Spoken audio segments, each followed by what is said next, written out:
पुष्पा नाम सुन के फ्लावर समझा क्या? फ्लावर नहीं, फायर है मैं। ना दाढ़ी दाढ़ी कसं दिसतो रे? दाखव की रे। अरे काय सुंदर दिसतो की रे मी।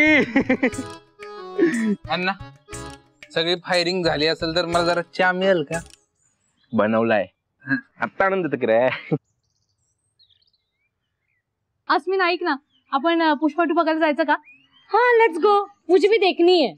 मी काय म्हणतो, माझ्या नाटकाचं नाव पुष्पा ठेवू का? नाही ऍटलीस्ट त्या निमित्ताने तुम्ही बघायला याल। विशाल तुला वाईट वाटणार नसेल तर सांगतो हा? बोल रे।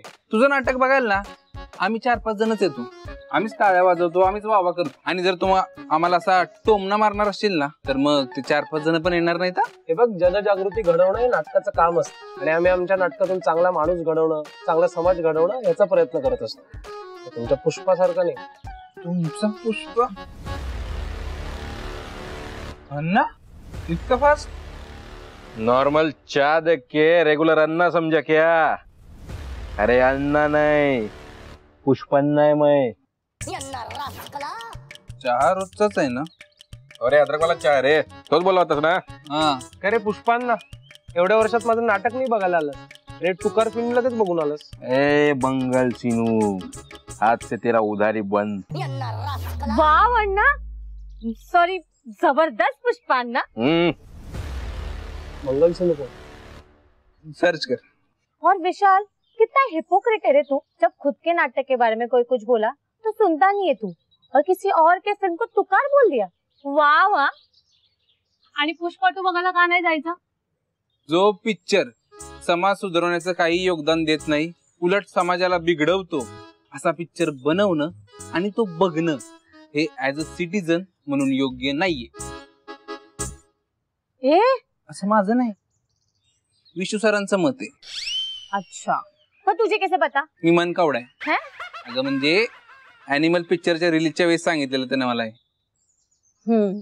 एनिमल में कई सीन में लड़कियों को डेरोगेटिव दिखाया गया है, बट आफ्टर ऑल वो फिल्म के कैरेक्टर्स है, फिल्म को फिल्म की तरह देखना चाहिए। लेकिन उसको बड़ा चढ़ा के दिखाया जाता है ना, अननेसेसरी ग्लोरीफाई किया जाता है। उसका क्या म्हणजे स्वतःच्या बायकोला मारणं, ओरडणं हक्क, सिगरेट पिणं कूल, आणि त्या पुष्पामध्ये स्मगलरच्या कैरेक्टरला हिरो दाखवले। पर विशाल वही ना, लोगों को पता है कि ये पिक्चर्स के कैरेक्टर्स है, पण तरी सुद्धा आपल्याकडे हिरो हिरोईनला बघून लोक इन्फ्लुएन्स होतात। अस्मिन, ते देवानंद आणि राजेश खन्नाचा दौर माहिती आहे तुला?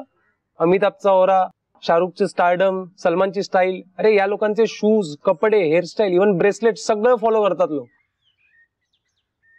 इकडे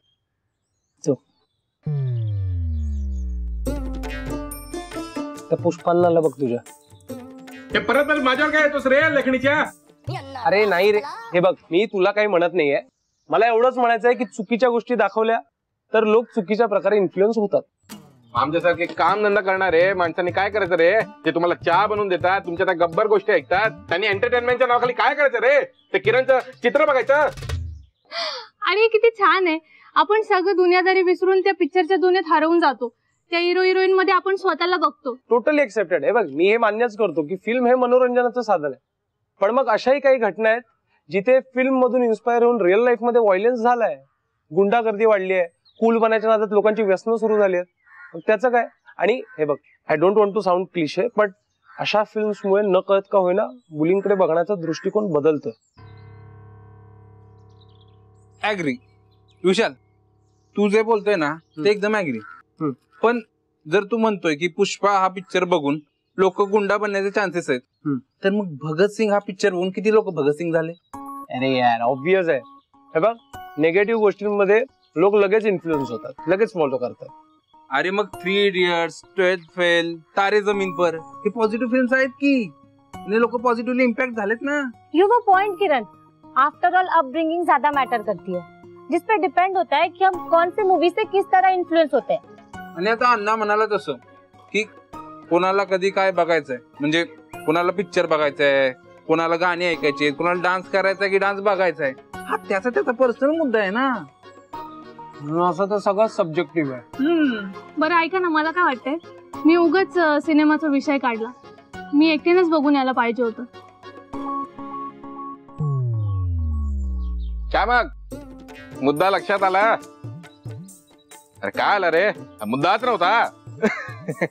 कसं असतं, प्रत्येक विषयावर सगळे अग्री होतीलच असं नसतं. फार विचार करू नका. ए कॅमेरामॅन, ए जरा माझा एक रील काढ की रे. ती पोरं मला अशीच टाकून गेली काय.